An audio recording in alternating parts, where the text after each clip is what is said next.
बोलते हैं? नमस्कार, मैं हूं सौरभ।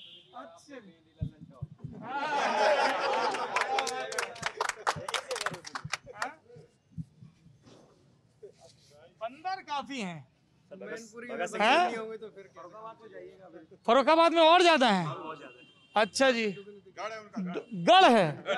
हमने नेताओं के पार्टियों के गढ़ सुने थे, बंदरों के भी गढ़। बहरहाल क्या किसका गढ़ है ये जानने के लिए शुरू हो गया है।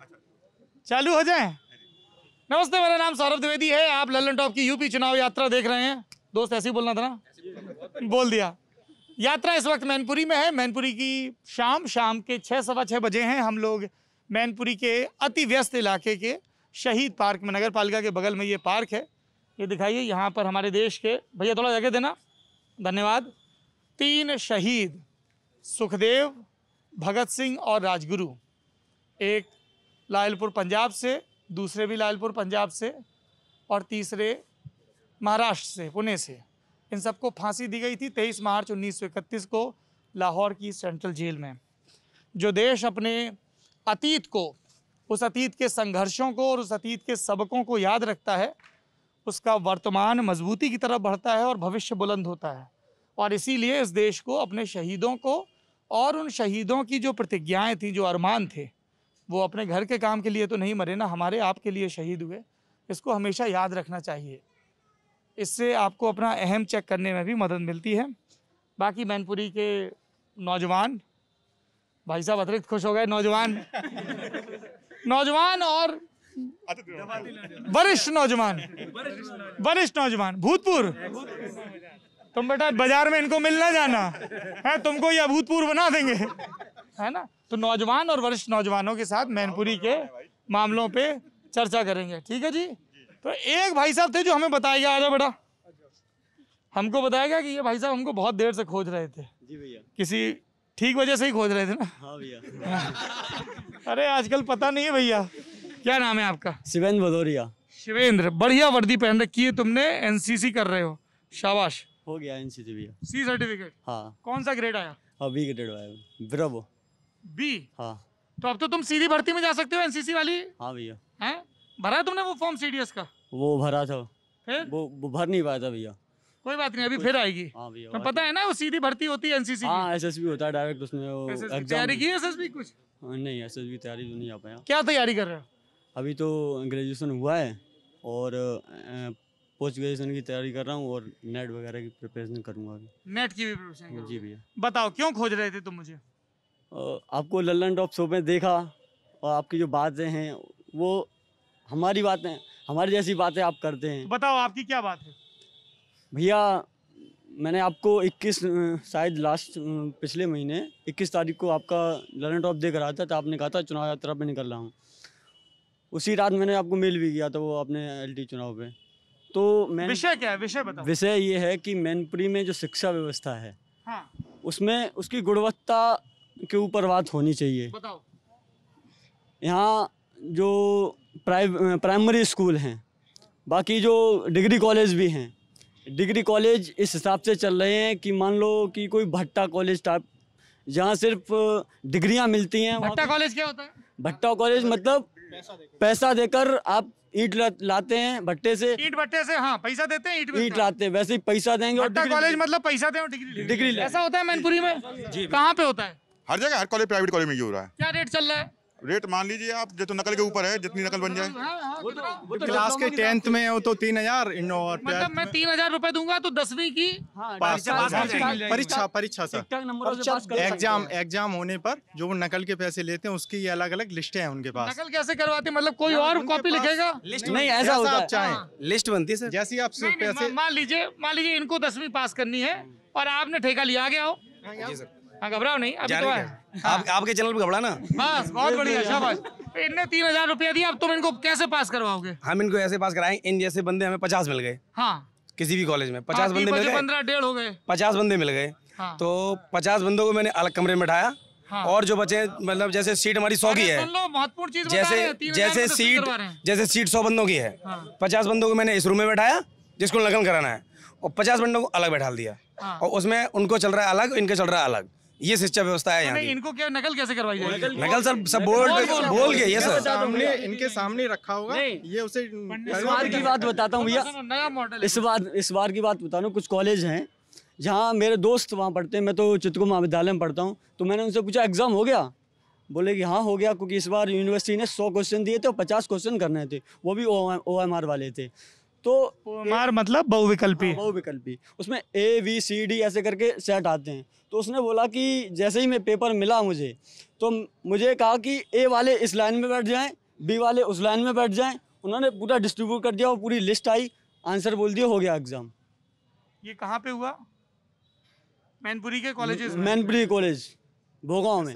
और फिर बोल बोल के सबकी सीटें भरवा दी। पूरी सीटें बर्बाद नहीं और एग्जाम हो गया उनके 70%। यार ऐसी डिग्री हासिल करके करोगे भी क्या जीवन में? मेडिकल की चाहे तो मेडिकल की मिल जाएंगे, जो आप चाहें सब फैसिलिटी यहाँ पे हैं। पैसा आप खर्च करिए, आपको मेडिकल का क्या रेट चल रहा है? जो BA MS ये उसकी सर क्वालिटी है, लिस्टें हैं उनके पास। लिस्ट जैसा है। आप 10,000 रुपये 20,000 रुपया खर्च की 20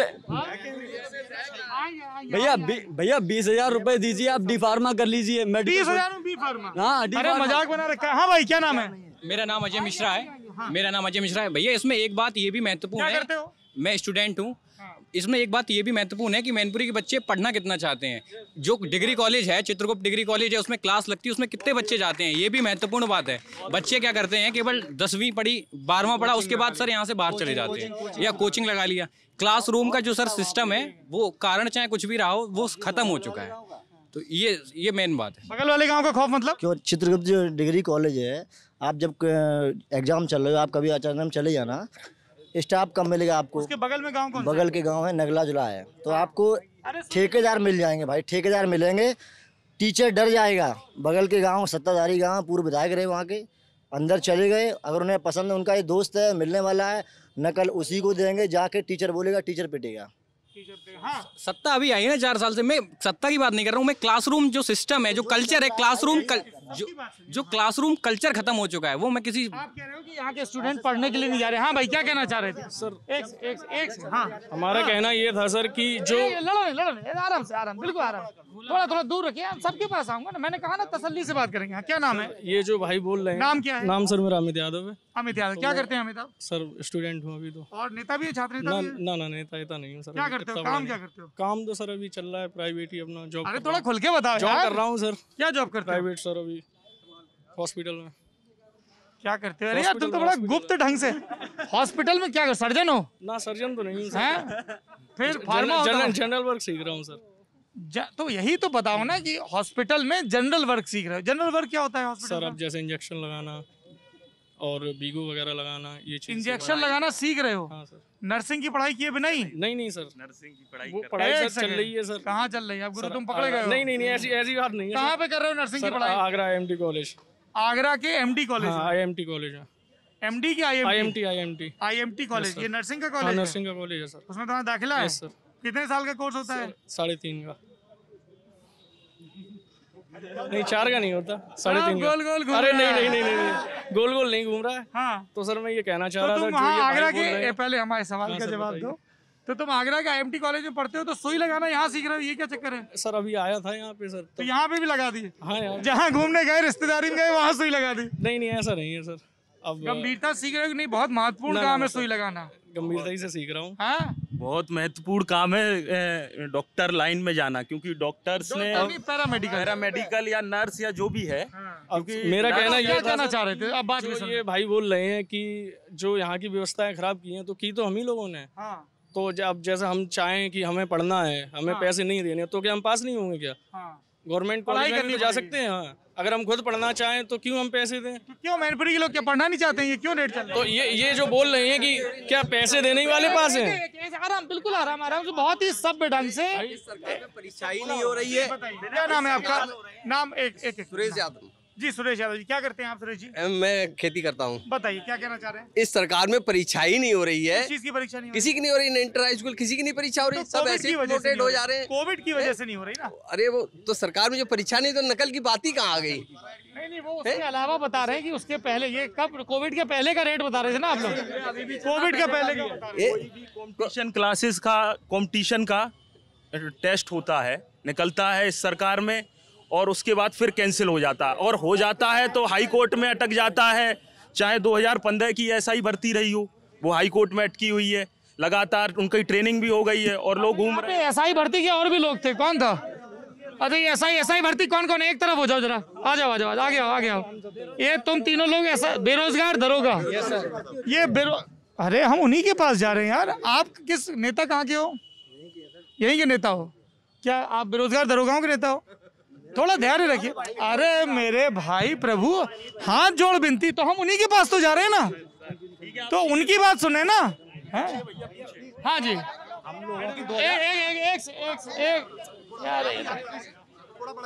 हाँ जी, आप लोगों का आपका नाम? मेरा नाम शैलेंद्र यादव, शुभम पांडे, अटल शाक्य। शैलेंद्र यादव, शुभम पांडे, अटल शाक्य। आप तीनों लोग बेरोजगार दरोगा हो? बिल्कुल। जरा हमको समझाइए बेरोजगार दरोगा क्या होता है? 2016 में नोटिफिकेशन आया था, पेपर हो गया था 17 में, 18 में फाइनल रिजल्ट आ गया, 19 में हम लोग ट्रेनिंग गई, 20 में हमारी ट्रेनिंग खत्म हो गई। कहाँ पे? मुरादाबाद पीटीएस में। हमने पीटीएस हो गया, तो पीटीएस मुरादाबाद दोनों जगह हुई थी, हमारी पीटीएस में हुई थी। ट्रेनिंग करके हम 1.5 साल से घर पे बैठे हैं। क्यों? अब ये तो सरकार बता सकती है क्यों बैठे, हमें पोस्टिंग नहीं मिली है। अरे भाई, अरे यार बड़ी आफत है। एक से ये तीनों है ना, मैं इनसे सवाल पूछ रहा हूँ, आप लोग सुन लो थोड़ा सा, इन्हीं की बात सुन लें, इजाजत है? तो थोड़ा धैर्य रखिए भाई, उन्हीं की बात करें, वो लोग बोल लेंगे अपनी बात। हाँ, तो ये क्यों नहीं हुआ है? नॉमिनेशन को लेकर एक चैलेंज हुआ था कोर्ट में जाने के बाद, जो लोग फेल हुए थे उन्होंने नॉमिनेशन को चैलेंज किया था। थोड़ा इसको और विस्तार से सर, पेपर 33 शिफ्ट में एग्जाम हुआ था। एक दिन में 3 शिफ्ट में पेपर हुआ, और ये पेपर हुआ 24 शिफ्टों में। ये 2016 की बात है, ये 17 में पेपर हुआ था। तो पेपर हुआ, तो पेपर को इक्वलाइजेशन नहीं सर, मैं भी तैयारी तो इक्वलाइजेशन करने के लिए गवर्नमेंट ने एक फॉर्मूला बनाया, किसी के नंबर कम हुए, किसी के ज्यादा हुए, और सेक्शन वाइज हुआ था, तो कुछ लोग फेल हो गए, तो उन्होंने चैलेंज किया कि हम फेल हो गए, हमारे नंबर कम हो गए, तो हमें पास किया जाए। और हम लोगों को गवर्नमेंट ने पास किया, हमारे सेक्शन में पास थे, हमारी ट्रेनिंग करवा दी गई। अब ट्रेनिंग हो गई, हम लोगों तीनों इससे पहले जॉब करते थे। मैं इनकम टैक्स में था, ये स्टेशन मास्टर था, मैं एजी ऑफिस इलाहाबाद में था। अब हम सरकारी नौकरी में, अब ना तो हम अपना पुराना डिपार्टमेंट ज्वाइन करने लायक रहे। क्यों सर? ज्वाइन कर रहे हैं ना उसको, तो ये लोग वो लोग मांग रहे हैं कि भैया आप यहाँ से सर्टिफिकेट लेकर आइए, एनओसी लेकर आइए। हमें 5 लाख एनओसी के लिए 5,12,000 रुपए हमारे को सबमिट करना पड़ेगा पुलिस डिपार्टमेंट पीएचक्यू में, कि हमारे ऊपर ट्रेनिंग में खर्चा किया, जबकि हम ट्रेनिंग किए थे तब हमें मात्र 3500 रुपए गुजारा भत्ता दिया जाता था, और मांग रहे 5 लाख। वो तो रहने खाने का सब मिला के सर, पर क्यों मांग क्यों रहे हैं?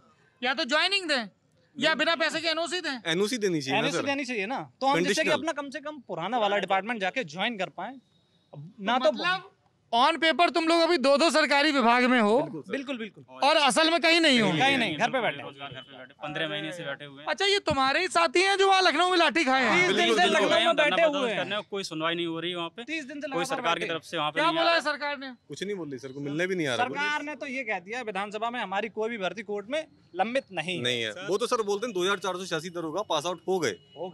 और जो आप लोग हो वो कितने हो टोटल?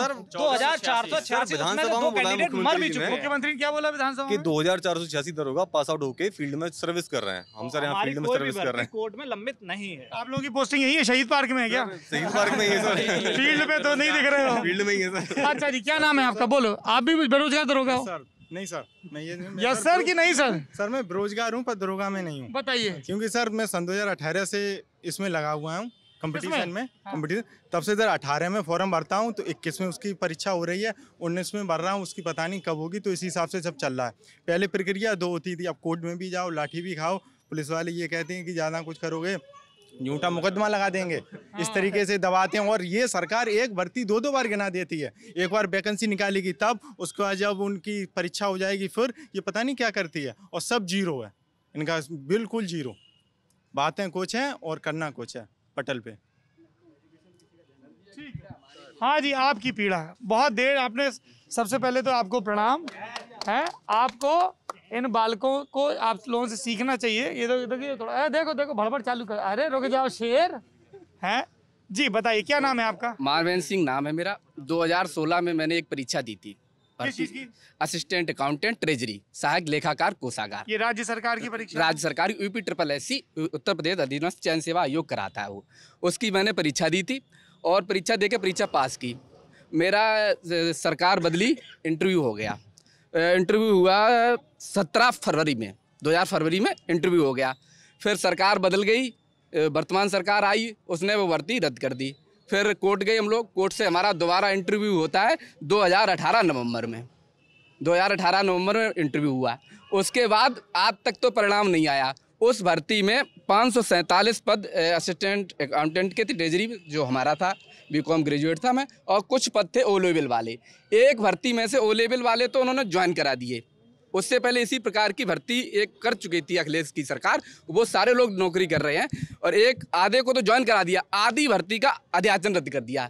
ऐतिहासिक काम है। एक ही भर्ती में से दो, ये एक हम है, एक ये नौकरी कर रहा है, मैं यहाँ बैठा। क्या आर्ग्यूमेंट उनका, क्या लॉजिक दिया इसके पीछे? इसके पीछे उन्होंने लॉजिक दिया कि ये हमने तो ओ लेवल का था, जबकि जो भर्ती का वो फॉर्म आया था, जो गजट आया था, उसमें विज्ञापन में ये कहीं व्यवस्था नहीं थी। उसमें 547 पद सीधे सहायक लेखाकार के भरे जाने थे और सारे क्लर्कों के दिए जाने थे, और उसी में 547 पद इस भर्ती में भरे जाने थे। उससे पहले एक करीब 600 पद की हो चुकी थी। उसके बावजूद भी आज तक बहुत ही महत्वपूर्ण मसला है। और एक बहुत और एक महत्वपूर्ण समस्या, ये पेंडेमिक का टाइम रहा, कोरोना का टाइम रहा, ये अकेला जिला है इस उत्तर प्रदेश का जिसमें 27 डॉक्टर होने चाहिए जिला चिकित्सालय में। चिकित्सक हैं 6, 35 में 6। कोई भी पीएससी पूरे जिले की चल नहीं रही, कोई सीएससी चल नहीं रही। और तारीफ की बात साहब, डेंगू चल रहा है। किसी भी जितने यहाँ जिले पे या जिले के अंदर या शहर में जितनी भी पैथोलॉजी हैं, आपकी रजिस्टर्ड पैथोलॉजी सीएमओ रजिस्टर्ड से करता है। उसके बाद किसी को भी पावर नहीं है सरकार की तरफ से, प्रशासन की तरफ से सख्त आदेश हैं कि आप डेंगू की रिपोर्ट नहीं दे सकते हो। डेंगू की रिपोर्ट अगर कोई देगा तो जिला चिकित्सालय देगा। जिला चिकित्सालय में 20 जांच नहीं होती हैं, जांच होती नहीं है। लोग जो बीमारी के अभाव में मर रहे हैं, पेंडेमिक में भी मरे और अब डेंगू में भी मर रहे हैं। और जबकि पिछले बार भी यहाँ इस जिले में सबसे ज़्यादा डेंगू से लोग मरे थे। फिरोजाबाद में तो अब की बार मरे हैं, यहाँ पिछली बार भी लोग मरे थे ज़्यादा, अब की बार भी मरे। और हमारे यहाँ का और प्रशासन बहुत ज़बरदस्त है, वो नंबर आने ही नहीं देता। फिरोजाबाद में तो नंबर तो आ गया कि वहाँ 57 मर गए, यहाँ 160 मर जाए, फिर भी किसी दिन अखबार में नहीं छपेगा। इतना ये मुद्दा। चलिए, आपका नाम? मेरा नाम पंकज पाठक है। जी पंकज जी, क्या कहना चाहते हैं? मैं भारतीय जनता पार्टी मंडल अध्यक्ष हूँ ज्योति का, लेकिन हमें ज्योति मंडल, ज्योति हमारे, हाँ ज्योति एक मंडल, ज्योति मंडल है। हाँ, हम बताइए क्या कहना। लेकिन सबसे आज हम आपको बताएं, आज हम शहर में आए, अपने यहाँ आज आईजी और डीआईजी का दौरा था। तो उस दौरे में हमने यहाँ मार्केट में, उस टाइम हम भी थे, कोई भी प्रशासनिक अधिकारी या जो भी आए, उस टाइम पे जनता को इतना परेशान किया गया, जिसको किसी को पड़ोस की दुकान में काम था, उन्हें बाहर नहीं जा सकते, उसकी बाइक अदर बोल दी, पैदल वालों को भी मोड़ दिया। तो क्या ये प्रशासनिक अधिकारी या जो भी अधिकारी आते हैं, ये जनता को प्रताड़ित करने के लिए आते हैं? आपकी सरकार है, आप बताइए। बस सरकार की वजह से ही हम आपके जरिए अपनी बात रखना चाह रहे हैं। आप अपनी बात अपने संगठन से अरे आप अपने खिलाफ नहीं है, सरकार के खिलाफ नहीं है, सरकार हमारी बहुत अच्छी है। लेकिन जो जनता पे बीत रही है, शायद सरकार की नज़र में न हो, तो हम ये चाहते हैं शायद हमारे जरिए सरकार जान ले। आज अधिकारी आने पे यहाँ की जनता को मार्केट में इतनी परेशानी हुई है, उसमें हम भी शामिल हुए। हम भी बाइक पे थे, हमारी बाइक पे लोगो भी लगा हुआ, हमारा पद भी लिखा हुआ है, लेकिन फिर भी पुलिस ने हमको भी वहाँ पड़ोस की दुकान में एक था, भाजपा लिखा है फिर भी आपको बता तो रहे, भाजपा लिख के तो उनको आगे जाने देना चाहिए। बिल्कुल, हम ये नहीं कहते भाजपा को जाने दीजिए, आप ही ने तो कहा कि पद भी लिखा है, फिर भी मतलब जो चीज हम पे बीती है, चलिए ठीक है, हम पे पद के हिसाब से भी बीती है, तो आम जनता पे तो हमसे बहुत ज्यादा बीत रही है। जैसे ये सपा के नेता है, तो अगर अखिलेश यादव का शासन होता, तुम्हारी बाइक पे सपा लिखा होता, तो तुमको रोकता दरोगा? ऐसा कुछ नहीं है सर, देखिए। रोकता कि नहीं? पहले हाँ या ना? नहीं, रोकता से बिल्कुल रोकता सर, क्यों नहीं रोकता? जनता कुल मिला के पार्टी ये कहना चाह रहे हैं, भाजपा सरकार में उन्हीं के कार्यकर्ता खुद परेशान हैं। हम ये नहीं कहेंगे, जनता का क्या, हम ये नहीं कहेंगे कि भाजपा कार्यकर्ता और पदाधिकारी परेशान है, लेकिन आज हमको ये लगा कि भाजपा सरकार में जनता को जो परेशानी हुई, वो आज हमारी नजर में आई। प्रशासन जिम्मेदार है, प्रशासन अब ये तो खुद सरकार समझेगी। मतलब कोई भी अधिकारी, आज आईजी डीआईजी जो भी आए हैं, लेकिन मार्केट में रोड पे जितनी जनता परेशान हुई है, इसका मतलब जो है ये वीआईपी मूवमेंट। हाँ जी भाई साहब, यहाँ एक भाई साहब थे, बड़ी देर से खड़े थे। एक सेकंड, एक भाई साहब थे, बड़ी देर से इंतजार कर रहे थे। हाँ, जी बताइए क्या नाम है आपका? राजीव गुप्ता नाम है। व्यापार, किस चीज का व्यापार है? सर ट्रेडिंग का काम है हमारा। किस चीज़ की ट्रेडिंग करते हैं? जनरल मर्चेंट की ट्रेडिंग है, किराने की। बताइए क्या कहना ठीक है चाह रहे सर। थे? इसमें बहुत दिक्कत व्यापारियों की हुई, कोविड से लेके अभी तक आदमी परेशान चला रहा है। सरकार की तरफ से उनको फाइनेंशियली कोई मदद नहीं है। बैंकें अगर अपनी लिमिट दे रखी है, लोन दे रखी है, पूरा इंटरेस्ट ले रही हैं, कहीं से कोई मदद नहीं है। और टैक्स पे टैक्स, महंगाई की दर इतनी बढ़ती जा रही है, हर आदमी बहुत ज़्यादा त्रस्त हो गया है सरकार की इस बात को लेके कि इतनी महंगाई क्यों बढ़ रही, कहाँ जा रहा है पैसा इतना कलेक्ट हो रहा है जनता से, कहाँ जा रहा है। बिजली का बिल आसमान छू रहा है, जो बिल हमारा 1500 2000 आता था, 4000 रुपये आ रहा है। कैसे आ रहा है, किस वजह से आ रहा है? पेट्रोल की महंगाई, सब पड़ तो व्यापारी पे ही रहा है अंतोगत, कहाँ जा रहा है उसका कोई हिसाब नहीं है। लेखपाल कहाँ है भाई? एक एक करके देखिए, ऐसे अगर केओस रहेगा तो सब बातें। लेखपाल कौन कौन है?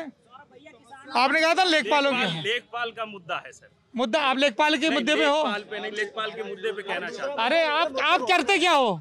मैं तो पढ़ता हूँ, छात्र हूँ। छात्र हो? हाँ जी। तो लेखपाल के मुद्दे पे क्या? नहीं, हाँ? लेखपाल के मुद्दे पे एक सेकेंड, अरे यार सामने ही खड़ा हूँ। हाँ क्या बोल रहे हो? आगे क्या नाम है आपका? विपिन चौहान नाम है सर। लाइब्रेरी से कम 20 लड़के यहाँ आए हैं रेगुलर। लाइब्रेरी मतलब जिला पुस्तकालय। यहाँ पे एक लाइब्रेरी है, वहाँ आप लोग पढ़ते हो। बताइए क्या कहना चाहते हैं? 9 बजे आते हैं। दूसरों को भी सुनिए, घेरा बड़ा करो भाई। थोड़ा दूर खड़े, थोड़ा सा दूर खड़े। अभी आप लोग एक बात बताइए, अभी आप लोग इतना डेंगू पे सब बात कह रहे थे, कोविड पे आपने बात कही, थोड़ा एक तो मास्क नहीं लगाए, थोड़ा दूर ही खड़े हो जाओ भैया, थोड़ा दूर खड़े हो जाओ भाई। हाथ जोड़ के विनती है बाबू, तुम्हारे आपके शहर में आए आपकी बात सुनने, थोड़ा दूर खड़े हो जाओ। हाँ बताइए क्या कह रहे हैं? आप लोग लाइब्रेरी में पढ़ाई करते हैं? जी। कॉम्पिटिटिव एग्जाम की तैयारी कर रहे हैं? बिल्कुल सर। बताइए क्या कहना चाहते हैं? सुबह 9 बजे आते हैं, शाम को 5 बजे तक रेगुलर पढ़ाई करते हैं, सारे एग्जाम देते हैं, पास भी करते हैं। जैसे टेट हो गया या अभी पेट हुआ था, सबने सारे पेट वो लेखपाल का जो प्रीलिम्स होने लगा। हाँ, तो उसका रिजल्ट आज तक अभी नहीं आ रहा है, लोग परेशान हैं। उसको भी लेके कभी तारीख दे देते, 10 दिन बाद आएगा, कभी 15 दिन बाद आएगा। आज मैं तो जानता हूँ 1 महीना लगभग हो गया, पूरा धीरे होने वाला है, लगभग होने वाला है 20 तारीख 21 तारीख से, लेकिन अभी तक रिजल्ट नहीं आया। और भर्ती को लेकर रोज चलते हैं चर्चाएं कि आप ये आ रही है, वो आ रही है, ये होगा वो होगा, लेकिन ग्राउंड लेवल पे कुछ दिखाई नहीं दे रहा है। लड़के इतने परेशान हैं नौकरी को लेकर। जैसे अभी आप मिले थे दरोगा जी से हमारे, वो भी लाइब्रेरी से ही है। अब जो आदमी 15 महीने से बेचारा घूम रहा है नौकरी होने के बावजूद भी, जिनकी नौकरी नहीं है वो लगे रेगुलर, मतलब कितनी बार कोचिंगों में पैसा खर्च करते हैं, हर साल कोचिंगों में स्पेशली पैसा देते हैं, जैसी वैकेंसी आती है, पढ़ते हैं, पढ़ने के बाद तैयारी करते हैं। सबके घर इतने अच्छे नहीं होते ना कि वो घर से इतना मेंटेन कर लें, उनको खुद भी मेहनत करनी पड़ती है, टाइम निकालते हैं 4-4 महीने का, कहाँ से पैसा अरेंज करते हैं वो स्टूडेंट ही जानते हैं। घर वाले 4 महीने का तो टाइम दे देते हैं, उसके बाद फिर कहते हैं भाई काम नहीं करोगे तो फिर घर खर्चा कैसे चलेगा। लड़के और एक उम्र होती है, मतलब पढ़ाई करने की भी एक उम्र होती है, उम्र धीरे धीरे निकलती जा रही है, धीरे धीरे कुछ कॉम्पिटिटिव एग्जाम से लोग बाहर होते चले जा रहे हैं। आगे जाके स्थिति ये हो जाएगी कि किसी लायक ही नहीं रहेंगे। ये सीन चल रहा है सर। जैसे भैया ने बताया नकल होती है वगैरह, जो लड़के यहाँ पे चल रहा है प्रक्रिया, लेकिन बहुत सी अच्छी चीज़ें हैं। जैसे नंबर 2 पर है ये पुस्तकालय, राजकीय पुस्तकालय मैनपुरी, और यहाँ पे कम से कम अभी 2100 मतलब 2000 से ऊपर भी रजिस्ट्रेशन हो चुके हैं, 3000 के करीब, और 600-800 लोग आते हैं हम लोग प्रतिदिन। और सर जी सुबह 7 बजे से अगर 9 बजे, आज सुबह से मिली सबसे अच्छी खबर है, जब मुझे ये पता चलता है किसी भी शहर में पुस्तकालय है और वहाँ नौजवान पढ़ाई कर रहे हैं।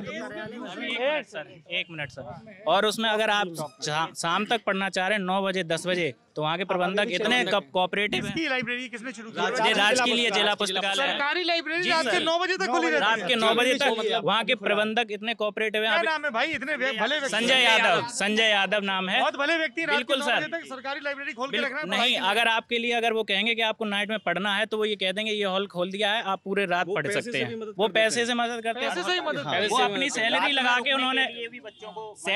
के उन्होंने अपना उतना बड़ा बनाया। एक बार हम आपको इनवाइट करेंगे कि कभी भी आपको समय मिले। मैंने जब आपने ये बोला ना, जब आपने बोला तो मैंने ये मेंटल नोट ले लिया कि मैं अगली बार जब मैनपुरी आऊंगा तब शहीद पार्क के बजाय उसी लाइब्रेरी में जाके जरा देखूंगा। ये तो बहुत अच्छी जगह है। लाइब्रेरी देख के आपको ये लगेगा नहीं कि बिल्डिंग सरकारी है, बिल्कुल बहुत सही से बनाया, सब मेंटेन है पूरा। लाइब्रेरी विधिवत तरीके से लड़के पढ़ते हैं। प्रतियोगी परीक्षाओं की तैयारी करा रहा हूँ बच्चों को, खुद भी मैं सिविल सर्विस की तैयारी कर रहा हूँ। अश्विनी भदौरिया। तो मैं अपनी अकेडमी चला रहा हूँ सर। 2017 से मैं प्रतियोगी परीक्षाओं को पुलिस, आर्मी में कई बच्चों को चयनित करा चुका हूँ जो भी तैयारी कर रहे हैं। पिछले क्या हुआ सर, एक सेकंड सर, जो 2018 और 19 में हमने एक 18 में बैच पढ़ाया, जो झांसी भर्ती हुई आर्मी की 19 में हुई। उसके बाद 20 में कोरोना आ गया, 21 में आर्मी की भर्ती जो होती है बच्चा 21 साल तक उसमें वैलिड होता है सिपाही बनने के लिए। आप बताइए 20 में कोरोना की वजह से इंडियन आर्मी की कोई रैली भर्ती नहीं आई है, ठीक है, और 21 में भी नहीं आई है, तो जो बच्चा ओवर एज हो चुका है उसका क्या होगा। और सर एक बात सुन लिए, जैसे राज्य सरकार ने हलफनामा दायर किया था कि प्रतिवर्ष वैकेंसी निकालेंगे, ठीक है, और सामान्य वर्ग का ले लो चाहे किसी अन्य वर्ग का ले लो, सामान्य को उत्तर प्रदेश पुलिस में 22 वर्ष की जो बच्चे मेरे पास मोस्टली आते हैं, छोटा शहर है तो पुलिस आर्मी यही तैयारी करते हैं, या फिर पैरामिलिट्री जैसे SSC GD की अभी निकली हुई है। तो इन परीक्षाओं में बच्चा बहुत जल्दी ओवर एज, जैसे SSC GD 23 साल की देती है, उत्तर प्रदेश पुलिस में इन्होंने सामान्य वर्ग को मात्र 22 साल है, OBC को 1-2 साल आरक्षण होता है हर जगह, अन्य वर्ग को ऐसे है। तो इन सालों में 2018 में जो भर्ती आई थी पहली 41,650, फिर 49,568, ये 2 वैकेंसियां आई। उनके बाद सर 19 निकल गई, 20 निकल गई, ये 21 निकली जा रही, 21 तक कोई वैकेंसी नहीं। इन 3 सालों में जो बच्चा 12th पास किया होगा, 18 साल का हुआ, वो 21-22 का हो गया, वो ओवर एज हो गया। अब यहाँ कोई सर UPSC की तैयारी तो करेगा नहीं, छोटे शहर से किसानों के बच्चे हैं, पुलिस आर्मी GD, और उनमें ओवर एज हो जाते हैं। हाँ, इसके अलावा भी सर बताते हैं, जैसे मेरे पास बच्चा अभी चयनित होके गए आर्मी में, लगभग 18 में 20-25 हुए थे, 19 में भी हुए, ये 2 सालों में नहीं आई। UPSI की वैकेंसी आई कोई 2015 में, कोई वैकेंसी थी UPSI की, और UPSI का 17 में एग्जाम हुआ था, 17 के बाद 4 सालें हो गई, जैसे सरकार बनी थी तुरंत UPSI की और लेखपाल की वैकेंसी आती थी। आती आती चुनावी वर्ष आ गई 2022, वहां तक खींचते हुए चले आए। पैट परीक्षा का 20 लाख 21 लाख लोगों ने। बहुत महत्वपूर्ण विषय है कि जब आप एक सरकारी नौकरी की भर्ती को अपनी ही अव्यवस्थाओं के चलते, इतनी ताकतवर सरकारें होती हैं, एक एग्जाम ढंग से नहीं करवा पाती हैं, और जब मैंने आपकी बात सुनी, जब एग्जाम आप ठीक से नहीं करवाते तो आपके लिए तो वो एक कागज पे दस्तखत है कि इसको दोबारा करवाओ या ये कैंसिल। कितने घर, कितनी तैयारियां, कितना कुछ आप हिला देते हो एक दस्तखत से। हाँ, फटाक से बोलो। क्या हम ये बोलना चाह रहे हैं, अर्जुन भदौरिया। शिक्षा और बेरोजगारी पे बात हो गई, अभी बचा है मुद्दा भ्रष्टाचार और किसान। किसान यहाँ तो कोई नहीं दिख रहा, किसान बेचारा सबसे लास्ट में हो जाता है, तो किसानों का मुद्दा। एक सेकंड अर्जुन, नाम बोलो। एक तो तुम ये विवादित बयान क्यों दे रहे हो कि यहाँ कोई किसान नहीं दिख रहा? किसान कैसा दिखता है? ये सब किसानों के बच्चे हैं, मैं खुद किसान का बच्चा हूँ। सॉरी इसके लिए, लेकिन बोलो ठीक से। अपनी इनका हो रही में है, अपनी गलती हम स्वीकार करना जानते हैं। अच्छी बात है, बहुत आगे हम ये कहना चाह रहे हैं भैया, किसानों की सबसे बड़ी समस्या ये है कि आज स्थिति ये है कि किसान रात में चैन से सो नहीं पा रहा है। अच्छा, हाँ, आप सबसे ज्यादा आवारा पशु कहने के लिए सांड, इसकी व्यवस्थाएं सरकार ने की है। गौशाला बहुत अच्छी, बहुत काफी बड़ी गौशाला है, फंडेड गौशाला बनी हुई है। कहाँ पे? यहाँ बनी है, ये अपनी आगरा रोड पे बनी हुई है, ट्रांसपोर्ट नगर में। वहाँ से फंड भी अलॉट होता है, सब कुछ होता है। हम भी गए थे वहाँ, वृक्षारोपण करवा के आए हैं, बरगद वृक्ष हमने लगवाया उसमें। लेकिन भैया हमारे पास क्योंकि उतना हम मैनेज नहीं कर पाए उसकी सुरक्षा के लिए। और गायों की स्थिति ये है कि उनका आप बहुत व्यवस्था बहुत दयनीय है, और उससे ज़्यादा बाहर किसानों की हालत ये हो गई कि रात को सो नहीं पा रहे। पिताजी हमारे किसान हैं, रात को सो नहीं पाते हैं, 3 बजे 4 बजे खेतों से। आवारा पशुओं की समस्या किसानों, हाँ आवारा, ये एक बात आ गई। हाँ हाँ बोलिए भैया। ट्रेन की एक बात है, एक यहाँ से ट्रेन चलती है मैनपुरी से इटावा होते हुए आगरा के लिए, तो पर उसका ट्रेन का टाइमिंग इतनी गलत है, सुबह 4 बजे है, वो ट्रेन खाली जाती है। उस जो ट्रेन का टाइम है वो सही करना पड़ेगा। सही अगर हो जाए 8 बजे। इस सरकार में भैया चाहे छात्र हो, किसान हो, नौजवान हो, व्यापारी हो, सब परेशान है भैया। ये जो अभी भर्ती का जो प्रकरण चल रहा है आपका कि भर्ती नहीं हो पा रही, सबसे बड़ी समस्या ये भर्ती हो क्यों नहीं पा रही है। ऐसा तो नहीं है मतलब गवर्नमेंट भर्ती करना नहीं चाहती, बात यह है कि SSC हो या UPSSC हो, इनके पास स्टाफ ही नहीं है। अगर ये 500 लोगों के जगह निकालते हैं तो उनके पास 50 लाख फॉर्म पहुंच जाते हैं। उसको चेकअप करने के लिए, पूरी डिटेल भरने के लिए, व्यवस्था करने के लिए स्टाफ चाहिए ना, उनके पास स्टाफ ही नहीं है। पहले उसी में भर्ती कर लो, पहले उसी में भर्ती नहीं कर पा रहे हैं। अच्छा, आप सबसे बड़ी इसका मतलब कि इसका मतलब पहली भर्ती ये होनी चाहिए कि एग्जाम कराने के लिए स्टाफ की भर्ती है, भर्ती बोर्ड की भर्ती हो, और फिर भर्ती बोर्ड भर्ती करे। बताइए नेताजी, बड़े आरोप लग रहे हैं सब तरफ से भाजपा। कुछ नहीं, आपको बताएं, सरकार तो अपनी तरफ से पूरा प्रयास कर रही है, लेकिन उसके लिए हम तो समस्या मानते हैं जिला के पदाधिकारियों को, जिला प्रशासन की। आवारा पशु की समस्या के लिए कौन सा जो भी है आपको बताएं, गौशाला चल रही है, लेकिन वो कैसी चल रही है, क्या चल रही है, इसका ध्यान किसको रखना है? वो अपना विधिवत ध्यान नहीं रख पा रहे। प्रशासन पर तो शासन का, सरकार का नियंत्रण होता है ना। आपको बताएं, इसके लिए हम तो ये चाहते हैं कि हम यहाँ जिले से इतनी जानकारी हम विधिवत नहीं मालूम है, लेकिन हमारी भी नगर पंचायत जो है, कौन सी है? नगर पंचायत ज्योति खुड़िया। हम ये चाहते हैं कि आप एक बार हमारी नगर पंचायत में टाइम नहीं, हम तो ये नहीं कह सकते, ये तो जनता बताएगी, ये जनता बताएगी, ये जनता बताएगी। हमारे कहने से आवारा पशुओं की समस्या नहीं है। हम हमारे कहने का मेन ये है, वहाँ आवारा पशुओं की समस्या है कि नहीं? नहीं, हमारे हिसाब से तो नहीं है, लेकिन ये समस्या तब है। गौशाला की बिल्डिंग है पर उसमें गाय नहीं है। गौशाला में गाय नहीं है तो गाय कहाँ है? गाय खेतों में, गौशाला में गाय बहुत है। गाय की बिक्री यहाँ की जा रही 5,000 में। नहीं मतलब, अरे ये बड़ा खुलासा है, बताइए। गाय की यहाँ बिक्री, सत्येंद्र यादव, गाय की यहाँ बिक्री की जाती 5,000। कौन बेचता है, कौन खरीदता है? जो उसके स्टाफ कर्मचारी। ये आपकी जिले की समस्या है, हम अपनी बात कर रहे हैं, हम अपने नगर पंचायत की बात कर रहे हैं। जिला मैनपुरी है, नगर पंचायत जिला तो मैनपुरी। हाँ बिल्कुल। टीपी नगर में 5,000 रुपए आप दे, गाय गौशाला वाले गाय बेच देते हैं। बेच देते हैं। आपने प्रशासन से शिकायत की?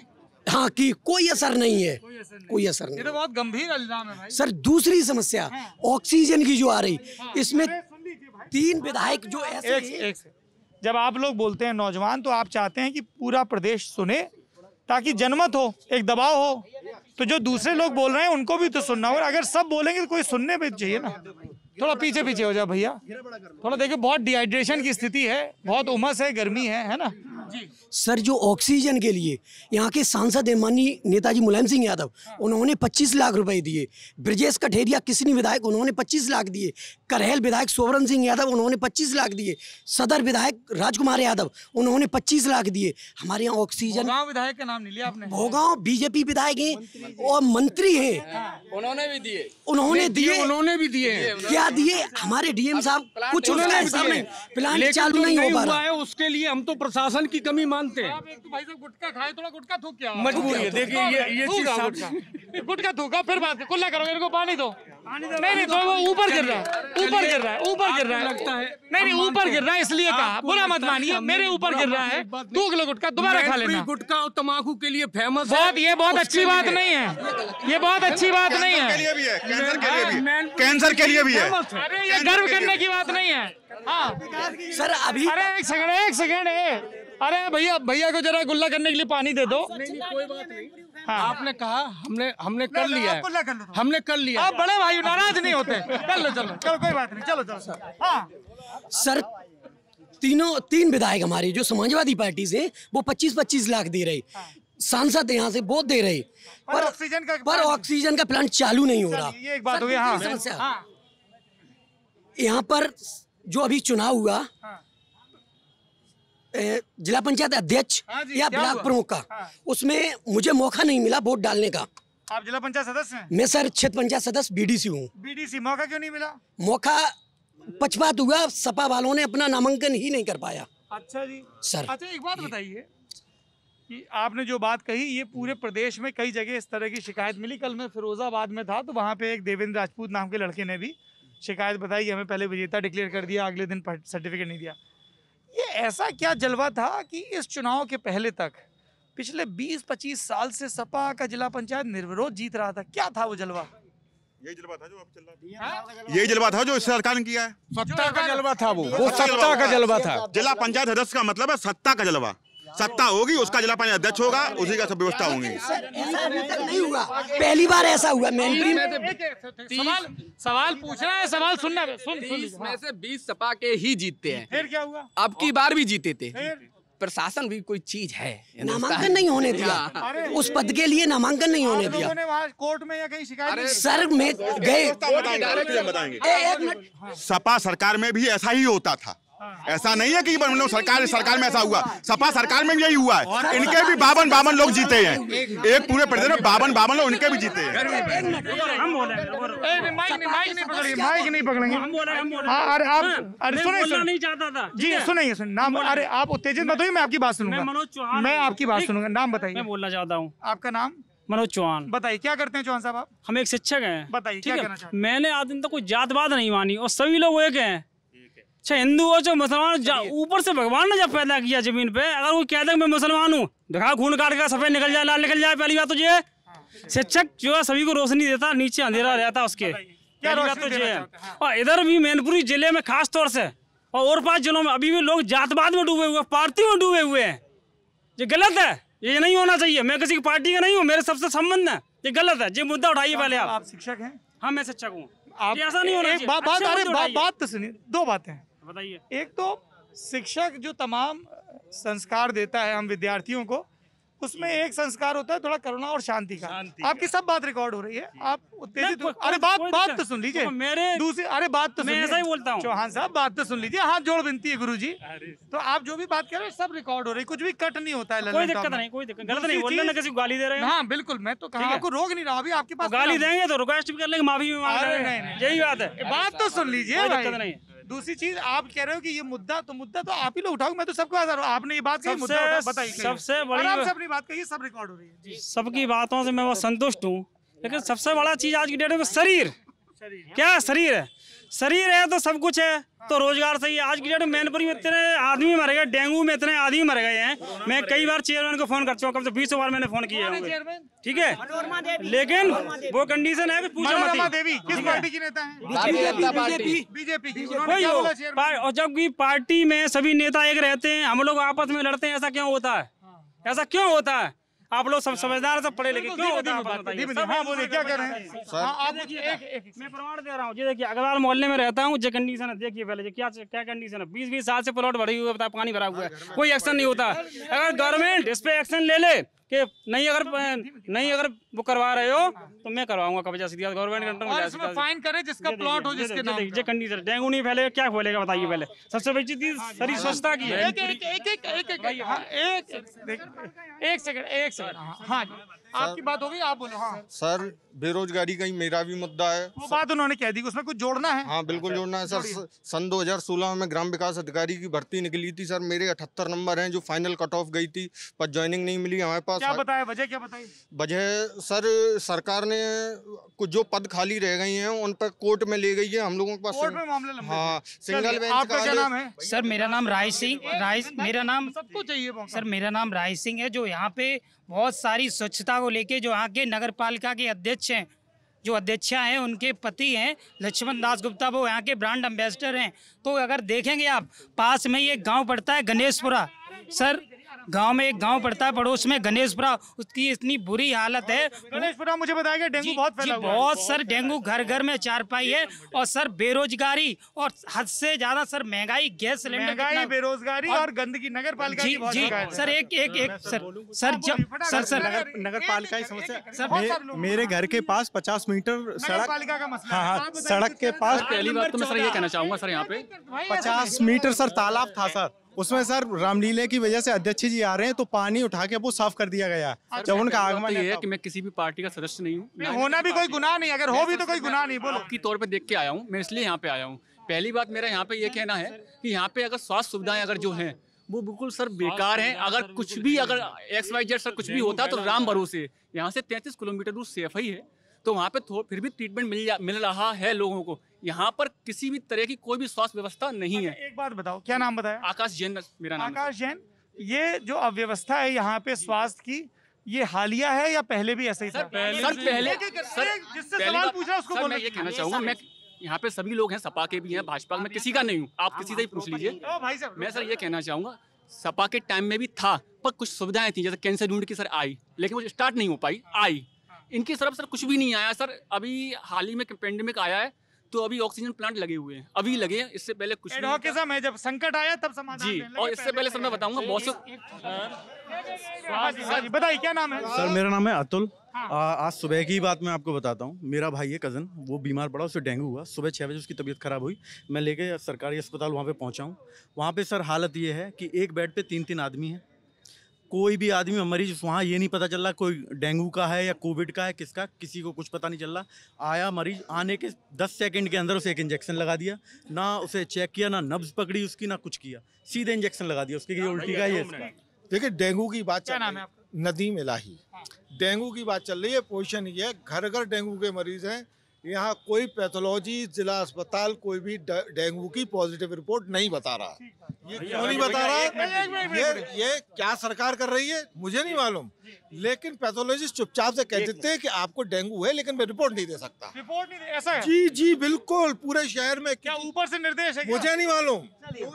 एक से मेरी बात सुनिए, देखिए ऐसे नहीं, एक से इलाही जी आपकी बात आ गई है, और ये थोड़ा सा एक बार भाई एक से, हम लोग पिछले 1 घंटे से बात कर रहे हैं, उन बातचीतों को मैं निष्कर्ष बता दूं क्योंकि हमारी भी समय सीमा है, 1 घंटे का समय था, ठीक है? नहीं वो भाई थोड़ा आप समझिए, है ना? मुझे इस पूरी बातचीत से एक चीज समझ में आई, कुछ लोगों ने भरे हुए प्लॉट दिखाए, डेंगू की समस्या की बात कही, अस्पतालों का हाल बताया, है ना, स्वास्थ्य विभाग का हाल बताया। जब तक उत्तर प्रदेश जो मेरा प्रदेश है, उस प्रदेश की जनता का मुद्दा नंबर 1 पब्लिक हेल्थ और मेडिकल फैसिलिटीज, ये दोनों एग्जैक्टली एक चीज़ें नहीं हैं, एक दूसरे से इंटरकनेक्टेड हैं। जब कहीं पे आप बोल लो भैया, थोड़ा धैर्य रखो यार, अभी बेरोजगारी बोलूंगा भैया, तो हमारे जिगर के टुकड़े हो नौजवान, थोड़ा भरोसा तो रखो। तो पब्लिक हेल्थ और मेडिकल फैसिलिटीज, देखिए ये कैसे कनेक्टेड हैं आपने, और इसमें जनता भी कैसे इन्वॉल्व है। सरकारें तो बिला शक जिम्मेदार हैं। एक खाली प्लॉट किसी ने लिया, बाउंड्री करवा दी, फिर उन्होंने अपना मकान नहीं बनवाया, ठीक है, फिर बगल वाले ने देखा अच्छा इनका खाली प्लॉट है, कूड़ा फेंक दिया, फिर वहाँ पानी भर गया, नगर पालिका ने ध्यान नहीं दिया, एक औपचारिक मीटिंग कर ली कि अच्छा जी जुलाई अगस्त में संचारी रोग बढ़ते हैं, चलो मीटिंग कर लेते हैं, दीवारों पे 4 इश्तेहार पोत देते हैं, थोड़ी सी कलई कर देते हैं, कोई फाइन नहीं किया। अब वहाँ पे मच्छर पनपे, जब फ्रेश वाटर जुटा, फिर डेंगू के मरीज पहुँचे, फिर वो पहुँचे अस्पताल, अब अस्पताल की आधी भर्ती अटकी है, आधी में सुनवाई नहीं हो रही, बता रहे हैं कि स्वीकृत पद 35 हैं, डॉक्टर 7 हैं, 6 हैं। फिर वो प्राइवेट में पहुंचे, अब प्राइवेट में आधों की शिकायत होती है कि साहब पैसा बहुत ज़्यादा लेते हैं। तो एक पूरा दुष्चक्र चल रहा है पब्लिक हेल्थ और मेडिकल को लेके। तो ये उत्तर प्रदेश की जनता या देश की जनता जो देख रही है, वो इस बात का ख्याल रखे कि जब भी वो बटन दबाए, तो क्या आप जिस नेता या पार्टी को चुन रहे हैं, क्या हेल्थ सेवाएं उसका मुद्दा नंबर 1 है, और वो सिर्फ ये ऐसे नहीं कि हम ये कर देंगे। जब कोई नेता आपसे ये कहे कि हम मेडिकल फैसिलिटीज ऐसी कर देंगे, तो उनसे पूछिए कैसे करोगे, रेवेन्यू कहाँ से आएगा, कितने बरस में खर्च करके क्या फैसिलिटी बनाओगे, और वो सुचारू रूप से चले इसके लिए क्या करोगे, और जो ऑलरेडी PHC और CHC हैं उनको चला के दिखाओ पहले, जो ऑलरेडी एग्जिस्टिंग। ये मुद्दा नंबर 1 समझ में आए मैनपुरी में। और दूसरा, जो मैनपुरी के नौजवानों ने, लाइब्रेरी की खबर मुझे मिली, संजय यादव जी का आपने जिक्र किया, जो वहाँ पे लाइब्रेरी चला रहे हैं, मैं उनको प्रणाम करता हूँ कैमरे पे। ऐसे लोग ज़्यादा से ज़्यादा हों जो सरकारी सेवाओं का इस तरह से विस्तार करें, ताकि नौजवानों का इन पे भरोसा रहे। और कई तरह की भर्तियाँ हैं जो अटकी हुई हैं, किसी ने उसका लेखपाल की जो प्रारंभिक भर्ती है उसका जिक्र किया, किसी ने ग्राम विकास अधिकारी, किसी ने दरोगा का जिक्र किया, किसी ने किसी और भर्ती का जिक्र किया। जैसा मैंने बीच बातचीत में कहा, जब आप एक वैकेंसी निकाल रहे हो, ठोक बजा लो, अपना पूरा सिस्टम चेक कर लो, है ना, कि जैसे हमारे घर में शादी होती है ना, तो हम पहले फाइनेंस मजबूत करते हैं कि भाई इतना खर्चा आएगा, कार्ड छपवाते हैं, सब इंतजाम करते हैं, कौन किसको लेने जाएगा, कौन स्टेशन जाएगा, कौन बस स्टैंड जाएगा, पूरी व्यवस्था करते हैं ना, और उसके बाद हम काम करते हैं। तो आप तो सरकार हो, सर्वशक्तिमान हो, अगर आप एक एग्ज़ाम ठीक से नहीं करा सकते फुल प्रूफ ढंग से, आपकी कभी आंसर की में गड़बड़ होती है, कभी कहीं सॉल्वर गैंग मिलता है, कभी कुछ और होता है, फुल प्रूफ व्यवस्था रखिए, ताकि जो हज़ारों लाखों नौजवान तैयारी कर रहे हैं, रात दिन मेहनत से पढ़ाई कर रहे हैं, तो हाँ सेंटर, हाँ जैसे अभी GIC, अभी मैं सुन लीजिए, अभी इतवार के रोज़ मैं ताजमहल देखने गया, तो वहाँ पे हमको कुछ लड़कियाँ मिल गई प्रयागराज की, कि भैया हम आपका देखते हैं ललन टॉम, का बहुत अच्छी बात है बहन, तो यहाँ कैसे, तो बोले हम GIC का एग्ज़ाम देने आए थे आगरा में। तो हमने कहा कहाँ से आए थे, बोले प्रयागराज से आए थे। अब ये देखिए कितनी बुनियादी चीज़ है, आप प्रयागराज का सेंटर कोविड के टाइम पे, जब अभी खतरा पूरी तरह टला नहीं है, इतनी दूर भेज रहे हो, ना सारी ट्रेनें, नहीं लड़की लड़का नौकरी में सब बराबर रखिए, जब नौकरी करोगे तो फिर कहेगा लड़की लड़का, है ना भाई, लड़के को भी तो उतनी दिक्कत होगी ना, ठीक है, तनख्वाह भी बराबर मिलेगी, तो यहाँ भेद मत लाइए। तो ये सारी समस्याएं हैं जिसका हमें यहाँ पे आके पता चला है। आप लोगों ने इतने उदारतापूर्वक बात की, बहुत बहुत धन्यवाद। आप ललन टॉप देखते रहिए, हम उत्तर प्रदेश के ज़िले ज़िले में घूम के इस तरह से ही जनता का बयान दर्ज करते रहेंगे। शुक्रिया।